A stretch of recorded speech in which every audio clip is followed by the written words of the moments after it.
I don't think Chair would be No. Okay, we'll start. I need a nomination for chairman. I'll nominate Robin. Councillor Gray? Yeah. I accept the nomination. Okay. Right, good evening everybody. For the purpose of the tape, in the absence of the chairman, Councillor Jerry Gibson, I'll be acting chairman this evening. And welcome to the review committee of Rochester District Council, Treasury Management Task and Finish, on the 24th of November 2015. Present, there is myself, Councillor Robin Dray, Councillor George Ioannou, Councillor Dave Sperring, Denise Murray, 151 officer, and Matthew Petley, and also Paul Gowers, officer of Rochester District Council. I take now the agenda. Apologies for absence? None.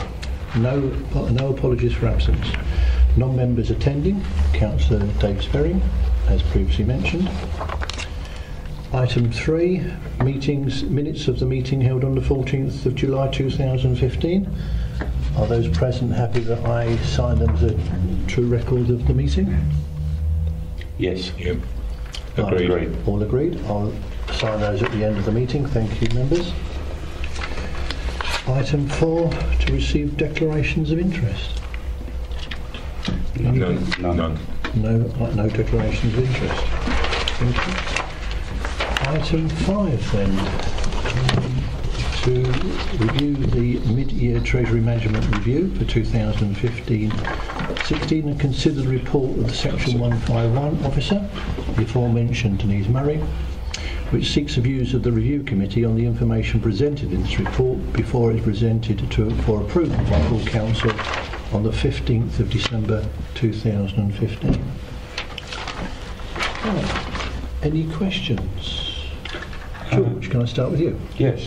I've read through the report, Denise, and I have got concerns with regards to Capita as our Treasury Service Limited Company providing information to the Council. I would like to understand how they obtain their statistics, whether they consult the rating agencies, which is Moody, Fitch or S&P, or use the statistical departments of the government, because having that information and how it's been analysed needs to be understood at council, so we can go forward with our investment in our short, medium and long-term investments. I'm not asking you to answer that question, because I think you need to go back to Capita. I think, as far as I'm aware, obviously you're aware that Capita are our advisors, and we would anticipate that they would actually utilise a range of sources, but we would need them to come back and confirm to you what those sources are that they actually consider in actually coming up with the ratings. So what we can do is actually take that back to Capita for them to actually maybe come along and actually give you some greater detail about their approach. Yeah, sorry for interrupting. Yeah, no, that's fine. Would it be possible, Paul, that Capita can come in and give us a presentation of how they actually source their information, because that would be a very clear direction in helping the council with their future investments. Yeah, yes, that's fine. We can arrange that. Yeah. We have spoken about Capita over the years, haven't we? And the fact that they charge us, I think, £6,000 a year for their information, and I've always got the impression that we are happy with their the information they give us, which we don't have to take, of course. We don't have to take any of their recommendations. No, it's advice, but they're actually providing that advice to a large sector or large public sector.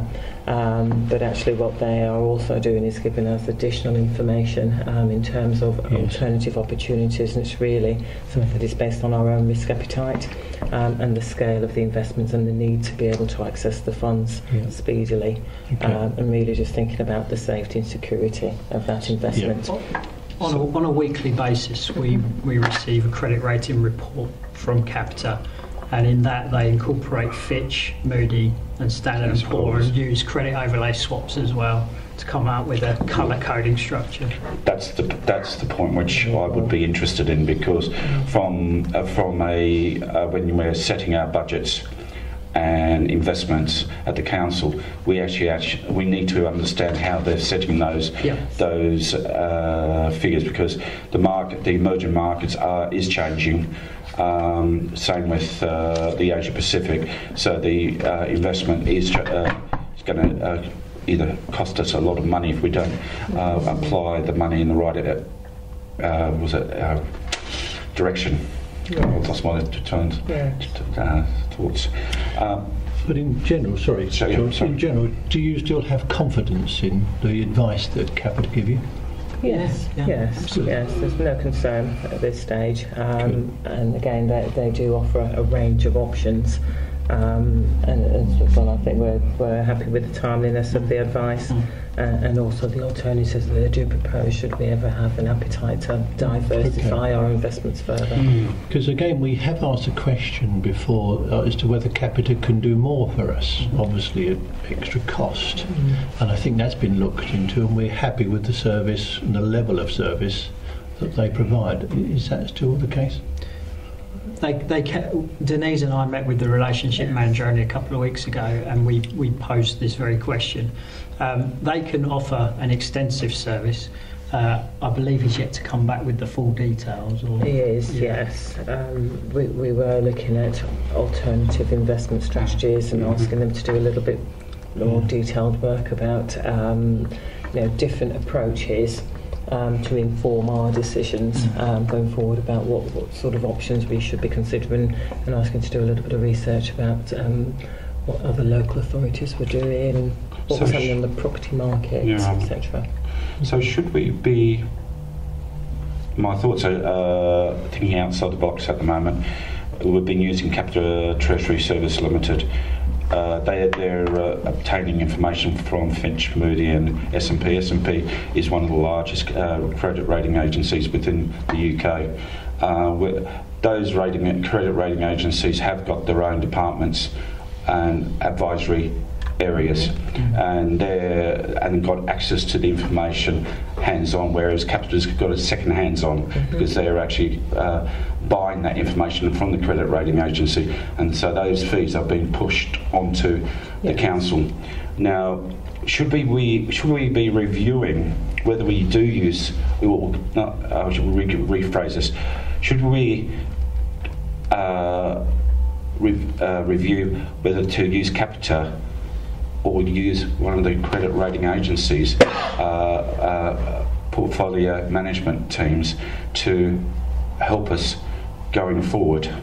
Because I know with the work between the credit rating agency and the government, and the latest regulations which has been put in place to ensure that the agencies are I've got the word of my word I'm going to say.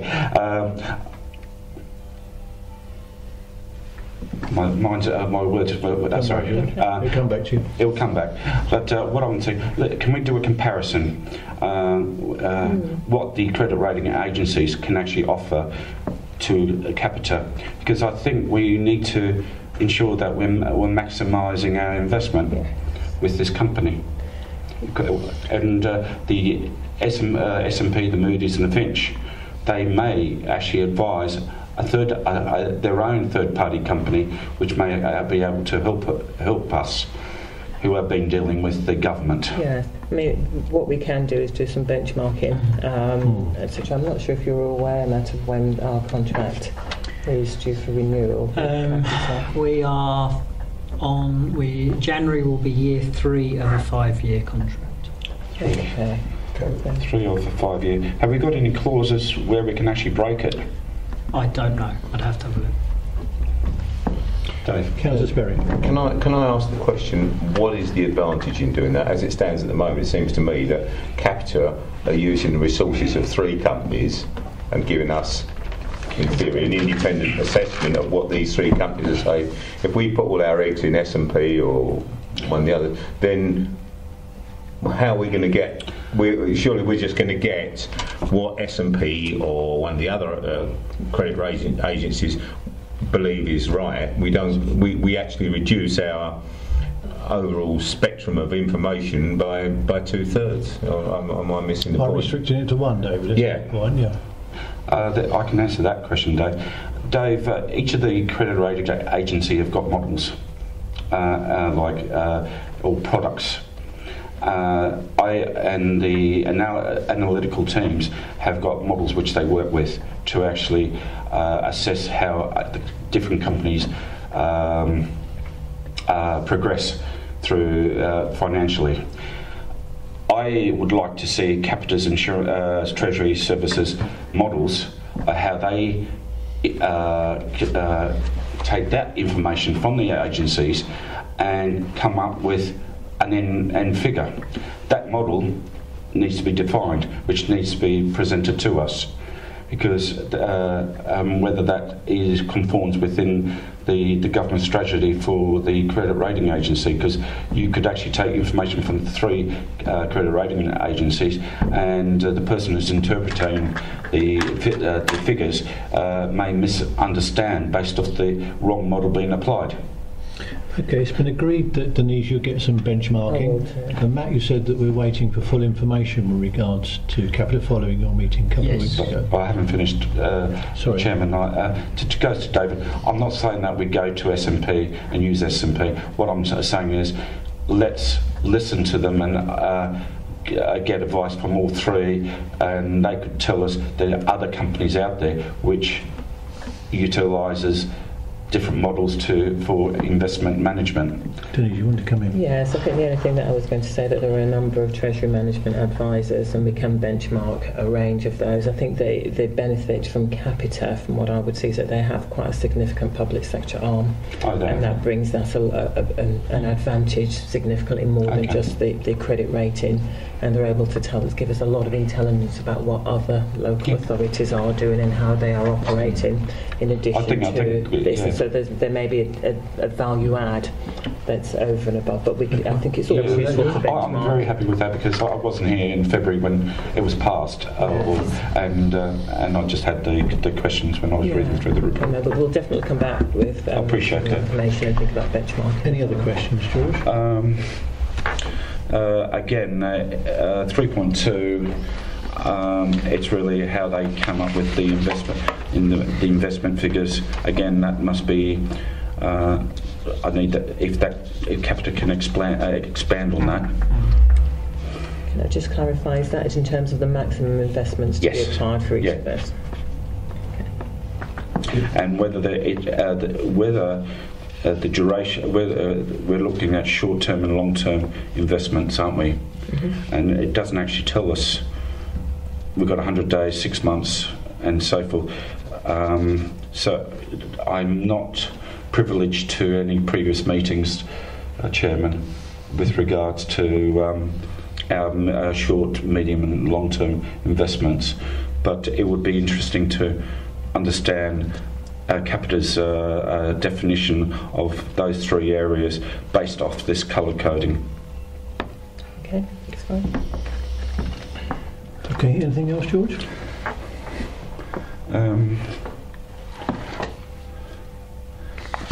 There's some other paragraph 3.3. Chairman, before we move on 3.2, can I just ask? Yes. Is there any significance in the colour bandings? The colour bandings represent the number of days and the maximum amount that can be invested. So if you take the top one, green, if a bank or building society is coloured green on the Capita creditworthiness report, that means we can put a maximum with them of £6 million, but for no longer than 100 days. But there's no significance in the colours? No. It's just the colours they choose to use. It could be any colour. And then they're consistent, aren't they, in terms of how they report? Yeah. Okay, fine, thank you. George, you were going to comment on point 3.3? It's just on the paragraph 3.3. What were the changes between the revised estimates for the prudential borrowing of 1.726 million and the internal funded sum of 1.607? And the variation to that is based on the actual forecasted outturn spend for the year. So I think initially when we did the revised estimate 15-16, we forecasted Right. to spend 4 million. Forecast now is 3.6 million due to a 3.6. number of capital projects that are being deferred into 16-17 or completed at a better value. What we have then done is actually had a look at the optimum financing that is available. Capital receipts are slightly lower than what we'd anticipated Right. at 15-16. That's primarily because they've been utilised in closing the 14-15 accounts, and more of the schemes had required capital receipts to be applied to them in closing the accounts. Okay. So the totality of the capital receipts fund that we have available to us now is 1.6 million. And that Our explains. proposition is therefore then to fund via internal borrowing rather than external borrowing for this year, maximising some of the underspends that we've identified within the financial year, and then thinking, in terms of the residual, whether or not we then finance that through internal borrowing via the cash flow rather than going to the external market. Yeah, that answers it. Yeah. Thank you. Talking about the internal and external borrowing, obviously this year we're looking at the internal borrowing. Yeah. Do you see a time when perhaps in the future we'll have to go out for external borrowing? I think, I'm having those discussions at the moment with the executive in terms of the approach to fund some of the strategic investments, and also sort of trying to explain the importance of borrowing at the right time. And my Because own it can be view, advantage. there's an advantage to borrowing early while interest rates are low, and at this stage we should be thinking about what is our longer term strategy. Is it more fruitful to borrow now, to fund those, and also in about investing what we do have more wisely, so that we can then ensure that we can source the funds. So it is something that we are considering. What is the right time to borrow? Because I think Capita originally thought that interest rates would rise October of this year, and now they've put that back to June of next year. And in my mind, there's a question mark as to even if rates will go up at that There's time. more fluctuations, markets changing. Well, we've got changes in the merger markets within, which is in the Middle East, and we've got some oil issues which is affecting the investment. We've also got changes in the Indian and the Asia Pacific side as well. The other emerging markets, which is South America and the Eastern Bloc, actually improving in the emerging markets. But I'm a bit concerned that Capita have misjudged their forecast of their interest rate, because if you compare to what the credit rating agencies had in place, they were spot on with the Bank of England. So that goes back to how Capita has interpreted the information coming from the credit rating agencies, because that will affect the way us as a council use that data, utilise that data, and that's the chairman raised. I mean, I think what we are seeing is you're confirming the questions that we raised at the away day. Yes. Yes. Right, okay. Yes. I mean, we did. This was sort of typical about the bin lorries, or what you want to call them, freight liners. Correct, yeah. And I think it will be one of the things that you'll find that you'll probably need to be considering at the investment board in terms of what is the right time to borrow and the right type of investment. My own view is that actually we don't want to borrow for what I would deem to be maintenance and areas that you would anticipate to be pay as you go. You want to borrow for investments that will generate some sort of return in the future and enable us to be more sustainable. So it's really about considering what is the investment, and actually do we borrow now, invest it and hold it elsewhere. Yes. And it's the variation between the interest to be applied on borrowing, and again the markets at the moment are indicating that if we are thinking strategically, there are alternatives also to PWLB borrowing. So most of the time local authorities go to Public Works Loans Board, but there are lots of things on the market that are actually challenging those rates and getting a better deal if local authorities want to work collectively. But I think even if we did look at Public Works Loan Board as the backstop, you could get rates at, for 2%, 3%, between 2 and 4%, and it's a comparison to we do that now, something that, when they're anticipating that it will increase, in the future if we're looking at a longer term investment. So there's all of those trade-offs, but I think what we want to do is that when we present propositions to the investment board, it looks at that and looks at the forecast for that, and what we call in the business a net present value of those investments, sort of saying, well, what's the benefit, what is that cash worth now, as opposed to a later date. Very brilliant. What comes into the picture also, Denise, is grants. I mean, do we apply for grants on a regular basis where we can? And funding in different areas, is that something that we're proactive with? So again, this is another thing that we've just been speaking about very recently, because we have the grant finder, which sort of looks and explores grants that are available to local authorities, but what we haven't been doing is really capitalising on some of that, and we want to actually have a look at what are the external funding opportunities. In some ways you don't want to chase grants purely for the sake of it. It's got to be the right strategic fit to the business needs, but we want to proactively be looking at those opportunities and looking at ways to generate income and leveraging income from the private sector by match funding, etc. So there's some mixed portfolio that we want to try to explore, but we've sort of started, so we need to set ourselves in the finance work stream more ambitious targets about looking at those opportunities, about bringing income into the authority to help finance these projects. Chairman, can I make a... Of course you can, George. With regards to big lottery, for argument's sake, there is a lot of millions of pounds there just sitting there idle. And Essex are not utilising it, because I did a bit of research. The other counties are utilising it, and I think from a council perspective we need to actually think of projects which will benefit our businesses to bring businesses into the district, and by doing so we can tap into the big lottery, and we've got an opportunity here to maximise our position through these grants, and I totally agree with you that I think the council needs to use this grant finder tool. I've used it, it's quite good, but I'm just wondering, should we speak to the lottery people and to give us some indication where the money is being invested in, just to give us an idea on whether the areas of investment could actually be mirrored in the Rochford district area.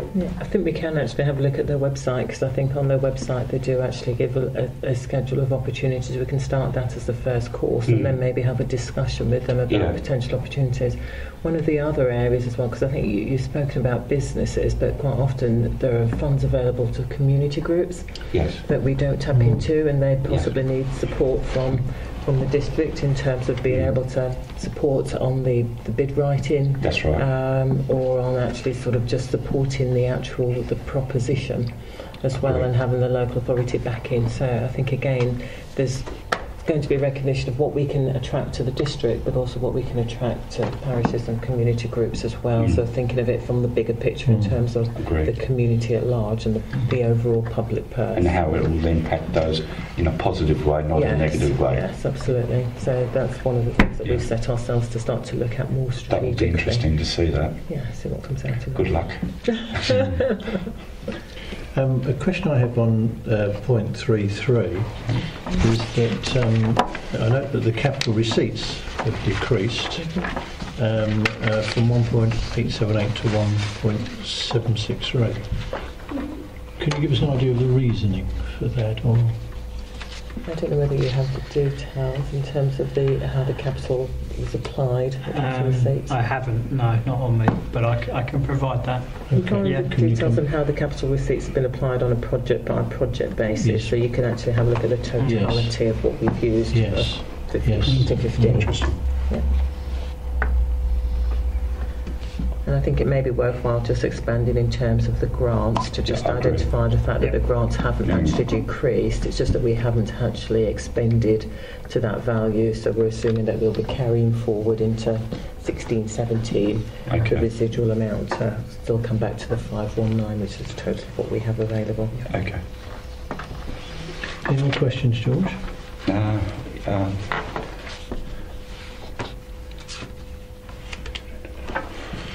There was the other.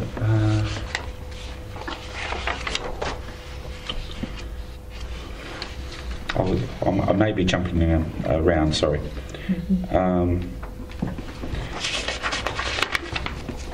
It's at 3.14 with regards to the counterparties which we've got our investments with. For the benefit of individuals who are not aware of how credit rating agencies work, we can actually rate countries and we can rate individual companies as well. So the performance of Barclays Bank and Lloyds Bank and the other bank as well. We need. I would like to understand or the reasons why Capita have selected those three for our investment.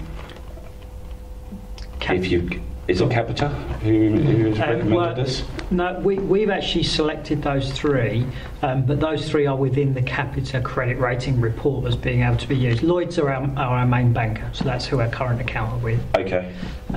Barclays and Svenska, we're using them because they pay the best overnight rates within our range of where we can invest. So Barclays currently, well, they were paying 0.5, it's dropped to 0.4, which is why we've only left a minimum balance in there just to keep it open. Right. But Svenska are paying 0.51 overnight, which is about the best, well, it is the best you can get out there at the moment for overnight.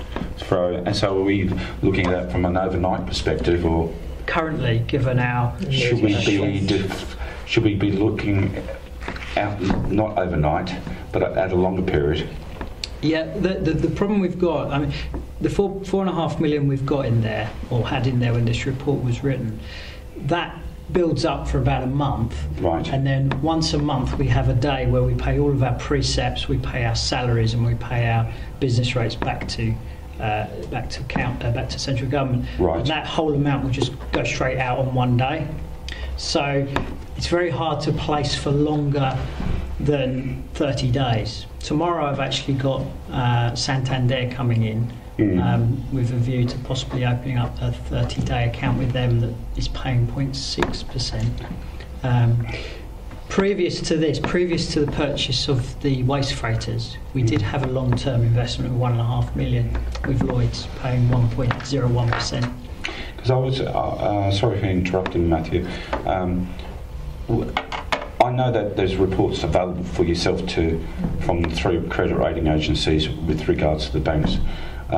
Would it be useful for you to actually request those reports, and so you can actually compare against what Capita's provided you in your... Capita do provide the individual ratings that those agencies put on. So the sheet we get from Capita will be an A4 piece of paper like that. It will list all the banks and building societies under the sovereign nation. They'll list the Moody's credit rating, the Fitch credit rating, the Standard & Poor credit rating, right, and then they'll apply their colour, applying the credit overlay default swaps. And did they give an explanation if they whether the credit rating decreases or increases? Yes, as soon as there's a ratings watch or a notification on a sovereign country or an individual institution, they will flag that with us straight away. And is our department up to speed with understanding what these ratings definition of the ratings and how it works?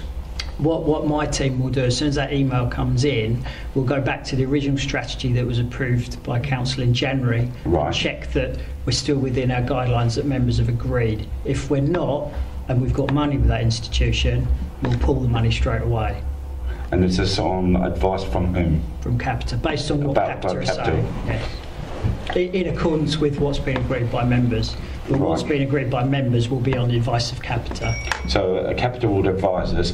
The members then will take that information, Yes. which it will be the investment board, is that right? Or will it be council? Full council, So we currently have Full a- council taking on board the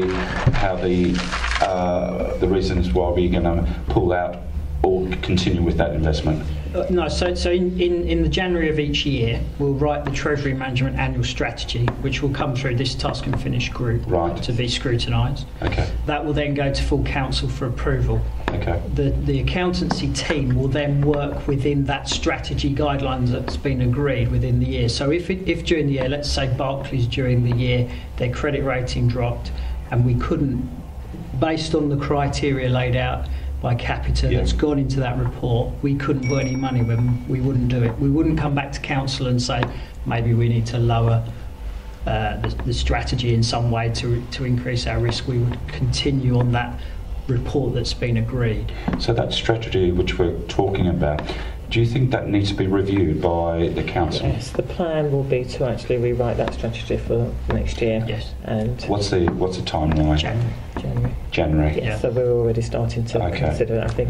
Because I wasn't privileged to when it was passed. So 2 points, if I may. You talked about the national sovereign nations. Yes. With an eye on what happened in Iceland some years ago, Yeah. obviously that is still to the forefront of many local authorities, and that's an important area. Is that something that Capita look into as well when we take advice? Well, when the Iceland situation happened, Capita weren't doing their credit ratings the way they are now. In fact, Iceland triggered them to have a good look at this and redo how they Who's that? provided Sorry, their okay. ratings. who was that? Sorry for interrupting. When Iceland. Iceland, Yeah. when the problems happened Right. in Iceland, and you're right, there was a number of local authorities who had investments with them. But yeah, that pretty much triggered Capita's review of how they considered how their credit ratings would be published. The Rochford District Council wasn't caught up at that time It wasn't. with the Iceland. No. Okay.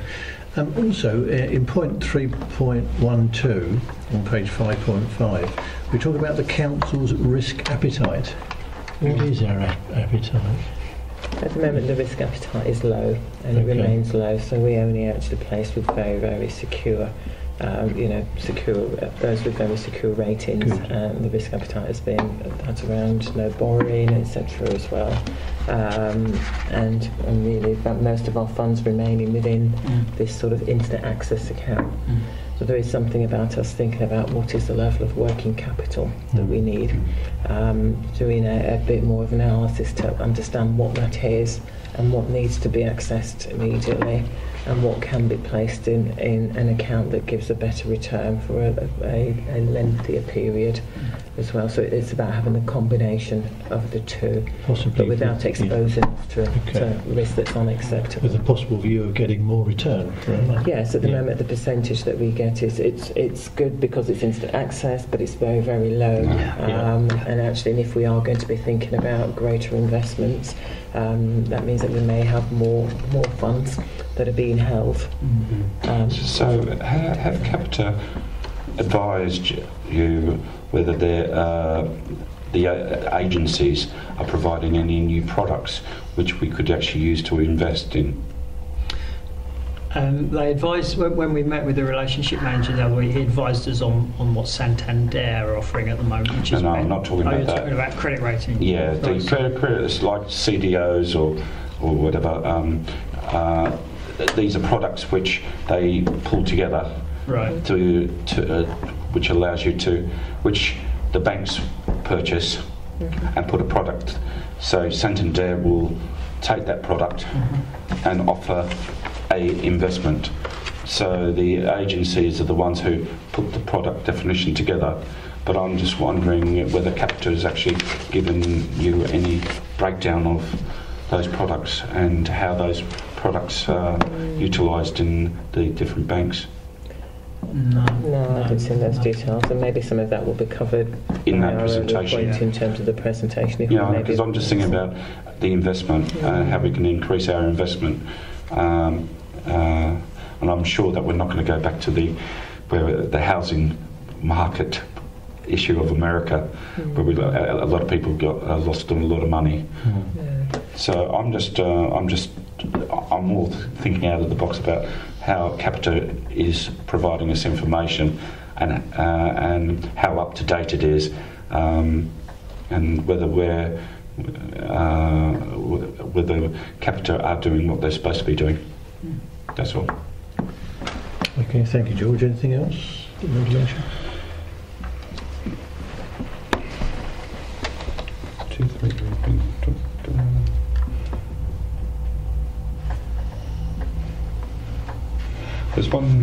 There's a question here mentioning 3.15 that the target rate is 0.5%. I think this may have been answered, and there is a forecast investment return of £40,000 around, which is around 7,000 lower than the original anticipated, and what percentage rate would be achieved if we did get 40,000 return. It's just a question which was passed through to our. Well, let me put a little bit of explanation. The original budget set in January of this year for investment income was 47,000. At that time, it was anticipated that we would have a one-year investment with Lloyds through the whole of this year.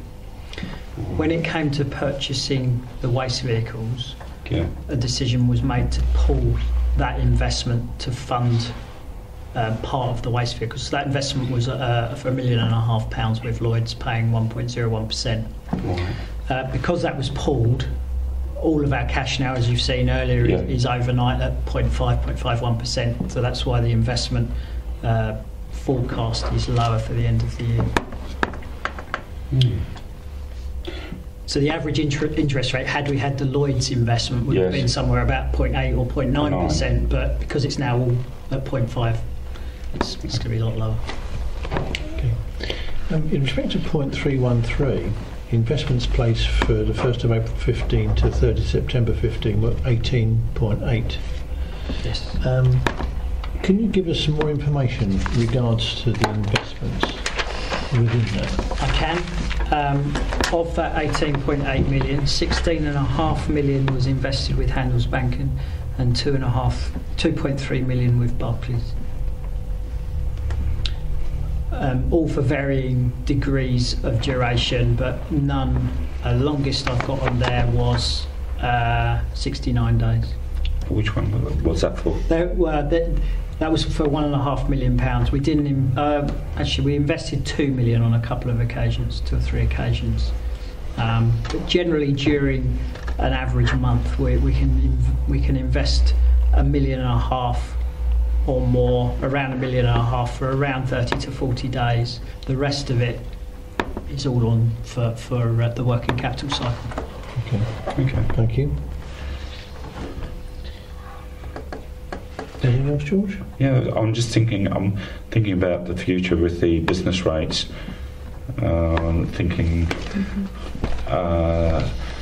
Where are we with the business rates, and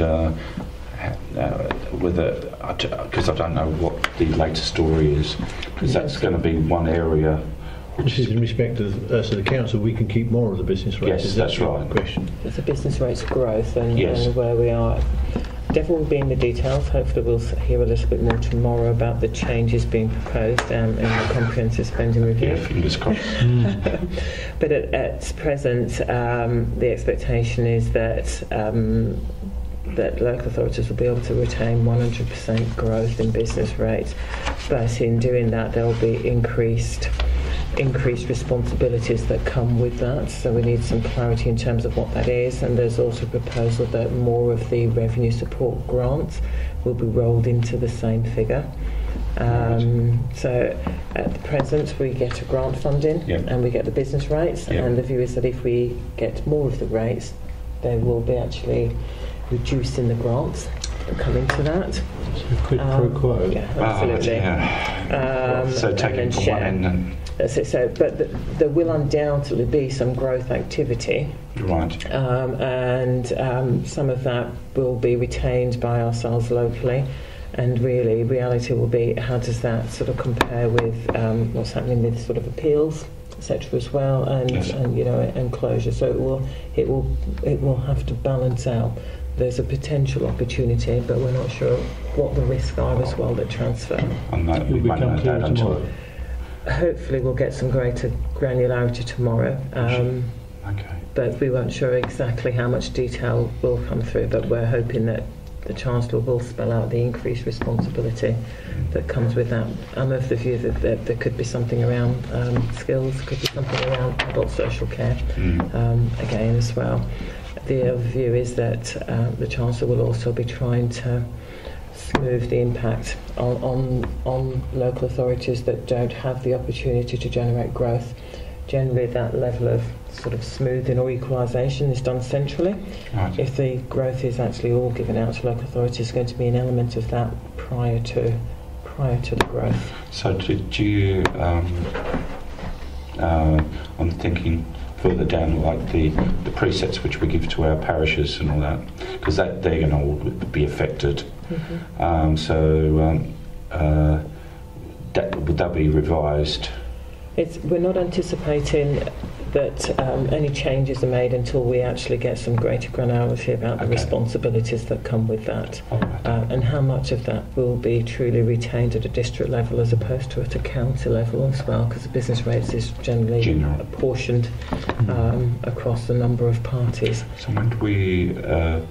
We'll find out tomorrow. Find us a little bit more detail tomorrow. What generally happens in the comprehensive spending review is that the focus is at government department level. Right. From that, we generally try and say, well, actually, if they're going to be cutting this department by X, then what do we think that would mean at a local level? And we try and sort of extrapolate some of the information to get a high-level indication of what we think that will mean for ourselves. We won't absolutely know what it means until December, when we have the financial settlement that says, now, this is the grant that we're going to be giving Rochford District Council. But what we will be trying to do tomorrow is reviewing the details of the comprehensive spending review, translating that sort of to be able to provide you with an on-the-day statement of what we think the So you impacts will be will be. emailing Yes, the, I'll be the emailing members? tomorrow. Yes. Oh, fantastic. Just a high level in terms of Yeah. this is the on-the-day briefing, our translation of the comprehensive spending review, Oh, that'll be interesting. and then some greater granularity when we start to unpick some of the details. It's like we say, we'll be reading through all the Treasury statements, etc., as well as listening to the announcement and trying to make some sense of it. At a high level view for tomorrow. The details in the fine print, isn't it? Yes, it is. Yes. You mentioned, George, about the preset for the towns and parishes, but I don't think they're actually affected by it. By business rates, but No. they will be by RSG. Yeah. Yeah. And local council tax support will have an impact on that as well. Yeah. So, yeah. Yeah. No, there'll be interesting days ahead. There's a lot of details. Yeah. Yes. Do you see it as a possible opportunity, though, for us? I think the business rates growth could be an opportunity. It will depend on the level of activity in this area, because I think we've obviously seen some downsides as well with some business closures. But my view is actually with the economic cycle turning, growth picking up, we would expect to see that there's a recovery, and we should start to see some of the benefits of that. So it's just about the scale that will come through, and what we need to just be mindful of is that the increased responsibility or any new burdens is appropriately funded, and that we're aware of the hidden elements and can actually make representation to government if we feel that it can't be contained. I would assume that one of our potential benefit areas would be the airport then. Yes, in That terms is of our the big. businesses. Yeah. Yeah, Yes. that would be the biggest asset. That's it. Yeah. And how we maximise that is the way forward. And of course, David, the spin-off from the airport as well. Yeah. Yes. The fact it's not in Southend. Yes. And the spin-off is we've got tourists coming in, because we have a tourist market. The question I've got is, do we reinstate the ferry from Southend to London? Interesting. I don't know. I think we've got a lot of opportunity for Tourism. expansion, but it's how we're going to do it, Yes. and with what tools. Just on that point, George, obviously there is this devolution thing moving around as well, isn't we? Don't quite know what the ramifications of that will be. And No, you'd anticipate that if the devolution proposition reaches fruition, that should bring with it additional benefits, particularly around business growth, business enterprises, and the benefit of having a combined authority is that will be shared across the Greater Essex. So all authorities would benefit from growth within Greater Essex, so we wouldn't necessarily be reliant on that growth being generated here in Rochford in order to get an increase from the business rates growth. So that's the way in which the model works, is that actually it's a Greater Essex approach adopted, so all growth would benefit us all, maybe not as to the same proportion as those that are directly impacted by the growth, but we have an equalisation model, which means that every authority takes a proportion of that growth. good. Anything you'd like to add, Dave? No, fine, thank you. I think we've answered. I had one more question. As regards to the waste vehicles, we're still purchasing those, due to purchase those waste vehicles. They're fully purchased. Yeah. And there was an overdraft facility of £2 million put in place at a cost of £5,000. Correct. Is that still there? No, that's gone. closed in October. Good, okay. And we only utilised it on 3 days, 3 occasions. And we mentioned before the capital plans. Can you give us a list of the capital, the plans you've got for the capital for the future? It's worthwhile me maybe explaining the strategy and the approach. You'll probably see it in the Q2 financial report. What I've actually done is actually had a look at the entire capital programme and the financing of the capital programme. We're able to finance this year in its entirety based on utilising the capital receipts and the finance elements that we've noted in this report. What we've actually tried to also identify is a revenue element to be able to fund things that we consider as being maintenance, and thinking more strategically, or wanting a more strategic overview of the investor save, investor generate type projects to come forward. So the view is that we actually rethink the whole capital strategy, look at the schemes that we currently have in the pipeline, make a decision in terms of which of those should continue, which of those are essential in terms of things like whether that's bin provision or car park maintenance, fund those from a revenue source, so there's a revenue contribution to capital because they are the sort of pay-as-you-go type scheme, and then for the investment board to decide on the schemes or the pipeline of capital projects that then should form the residual capital programme and capital strategy. So that's a sort of recommendation that's going to be coming through into the Q2 financial report, and that's the work that's currently underway by officers to actually review the programme and then decide on which schemes are essential schemes for going forward. Is that work, it's your team?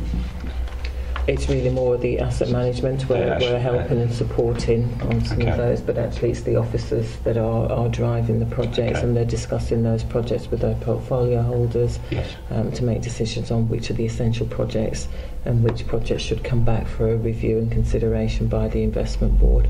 So we're coming up with 2 schedules. These are the ones that we recommend to go forward, and these are the ones that we would like yourselves to consider in terms of... and there will be detail on why you've recommended and why you're not recommending other projects. Yes, well, I think it will be detailed in terms of those that we consider to be essential, and those are essential maintenance. Right. And I mean, an example would be, and it's not quite maintenance, but the provision of bins for the actual waste collection. Yes. That may be something that we need to do on an ongoing basis, but I view it if it's an ongoing, recurrent spend, it's something that we need to be able to ensure that we have sufficient funds programme to finance that, but it isn't something that we would want to borrow to be able to provide in the future. I agree. So it's sort of separating the two and having a clear distinction in the programme, which those schemes that are essential in terms of running the operational element of the business, or essential repairs that could be something like car park maintenance, and then actually having a look at the other schemes and thinking about actually are these the right type of schemes that we want to invest in, and should we be progressing those, and then that will be a decision for the board. Okay. Thank you. Anything else, George? I think this has already been taken care of. Is the 18.8 million? I think you've already done that. Yes, Yeah. that has been done. I haven't got any other questions. Nor do I.